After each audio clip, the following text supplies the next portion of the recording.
There is healing in speaking. Kung nasasaktan ka, magsalita ka, magsabi ka, makipag-usap ka. But never ever speak down. Pag nagsasalita ka, dapat malinaw sa iyo ang dahilan. Bakit kinakausap mo ang taong yan? Bakit sinasabi mo ang iyong nararamdaman? Not to make them feel bad.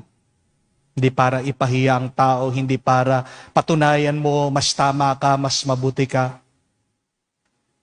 Magiging mas malinaw ang iyong intensyon, magiging mas busilak ang iyong kalooban bago ka man makipag-usap kung mananalangin ka. Makinig ka muna sa Diyos bago ka makipag-usap, makipagsalita sa iba.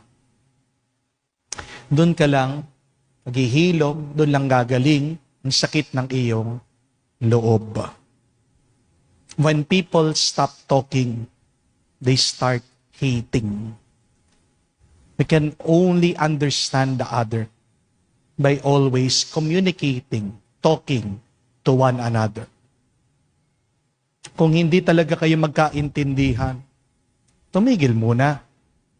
Pahinga muna. Hindi yung agad maghihiwalay. Hayaan niyo munang bumaba yung inyong mga emosyon. Then, bumalik muli.